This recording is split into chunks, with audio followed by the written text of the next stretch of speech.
bato. Pag nahuli kalabuso, dadalhin ka sa ICC. Makiwalay ka sa family. Sarap pa naman ng buhay mo, kahit di ka na nagtrabaho. Tumatanggap pa rin ng sweldo, at mga benefits libo-libo. Kapag ikaw ay madakil, ililipat ka sa dahig. Muli kayong magkikita. Dating Pangulo ng bansa, at pag kayo ay magkita, magyakapan, magkumustahan, magpintuhan sa politika. Si Tatay Digong muling sisigla, ngunit iba pa rin ang malaya. Narito ka lang sa bansa, kasama mo ang pamilya. Hindi ka mangungulila kapag ikaw ay nasakuti. Matitigil ang salary, mahinto ang mga benepisyo, mabawasan ang bulsang paldo. Tago bato, tago bato, pag nahuli kalabuso. Magandang araw sa inyong lahat. So, ang pag-uusapan natin ngayon ay si Senador Bato de la Rosa. Ngunit bago yan, pakinggan muna natin ito. Sa number 1 absentee senator sa 20th Congress, RH 28 Raymond at Paz. Ibalita mo yan, Raymond. Si Senador Ronald Bato de la Rosa ang namula sa listahan ng mga absentee senators sa unang regular session ng 20th Congress. Siya ay absent ng 31 araw. Ito ang dahilan kung kaya't siya inireklamo sa Senate Ethics Committee at hiniling na suspindihin ang kanyang sweldo. Alam ba ninyo na ang isang senador ay nasa salary grade 31 at ang salary range ay mula 293,000 hanggang 334,000. Kung idadagdag natin ang allowances, bonuses at iba pang mga benepisyo, siguro ang matatanggap ng isang senador sa loob ng isang buwan ay hindi bababa sa 400,000. Dahil hindi na sumipot si Senador Bato de la Rosa 5 o 6 na buwan, so siguro nasa 2 million pesos na ang taxpayers money na hindi pinagpapaguran ngunit natatanggap pa rin ng senador. Ako ay dating empleyado ng pamahalaan. I was a government employee for 27 years. At sa loob ng panahon na yan, maraming beses akong na-late at maraming beses rin akong na-absent. Na bawat late, 1 minutong late, 2 minutong late, 5 minutong late, 30 minutong late, iipunin yan at bibigyan ng katumbas na halaga. Pagkatapos ibabawas sa aming isang buwang sweldo.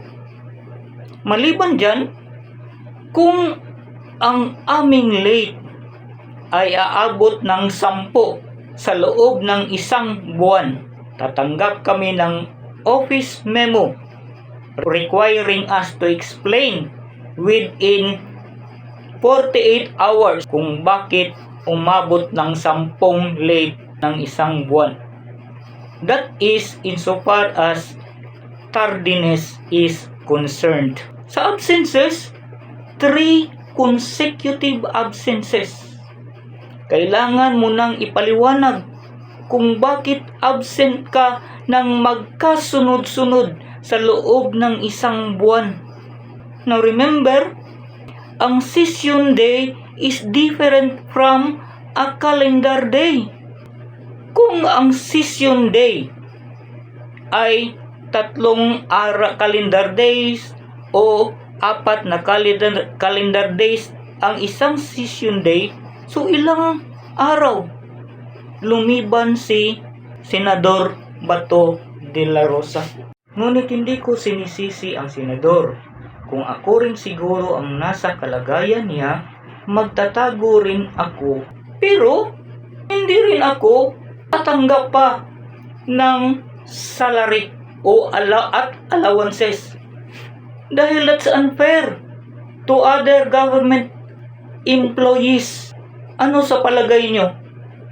Kaya nga, naghain ng complaint sa Ethics Committee ang isang mamamayan. Ito, pakinggan natin.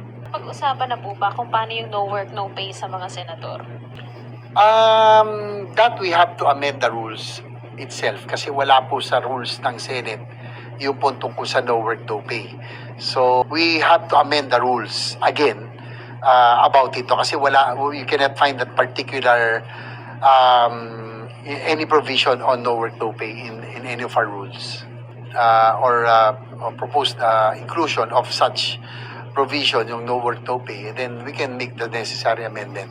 Kasi outright, kung itutuloy namin yan, the case will be dismissed. See? Dahil wala pala sa rules of the Senate A child can or achieve the Ethics Committee na no work, no pay, patuloy na tatanggap ang isang senador kahit hindi siya papasok. Halimbawa, mahuli si Senador Bato de la Rosa at siya ay ipapadala sa dahig. Ibig sabihin, patuloy pa rin siyang tatanggap ng sahod, allowances, and other benefits dahil wala sa Senate rules o sa ethic rules ayon kay Senador J.B. Ejercito. Government employees, fair ba yan? Ano ang reaksyon ninyo dito? Tayong mga may mababang sahod, pag tayo ay absent na hindi magpapaliwanag, we will be declared AWOL or absent without leave. Pero sila pala, kailangan pang magkakaroon muna ng rules. Kaugnay nito, pakinggan natin si Attorney Dino de Leon. The Senate leadership is seriously considering a no work, no pay scheme and possible suspension for Senator Bato de la Rosa. Bato has been absent without leave o AWOL since November, allegedly to evade an alleged arrest warrant from the ICC. Kapansin-pansin ang kanyang ilang buwang pagliban sa Senado habang tuloy-tuloy pa rin ang kanyang pagtanggap ng sahod at allowances mula sa kaban ng bayan. This situation is a direct insult to Article 11, Section 1 of the 1987 Constitution, which explicitly mandates that public office is a public trust and officials must be accountable to the people at all times. Napaka-unfair naman sa ordinaryong manggagawa na no work, no pay sa isang araw na absent. Bakit ang isang senador na nagtatago ay sarap ng buhay pa rin sa sweldo? Under the Code of Conduct and Ethical Standards for Public Officials, public servants are expected to discharge their duties with utmost responsibility and efficiency. Hiding from justice is the exact opposite of this mandate. Ang pagtatago sa likod ng posisyon habang tumatanggap ng pera ng taong bayan ay isang uri ng pagnanakaw. Pag empleyado nga, tinatanggal dahil sa AWOL, hindi ba? See? Pero dahil wala sa Senate rule, wala sa ethics rule, hindi maaaring ipatupad ang no work, no pay kahit ito ay labag sa saligang batas. Is this a case of what are we in power for? Sabi ni Pangulong Magsaysay, those who have less in life should have more in law. Magandang araw sa inyong lahat.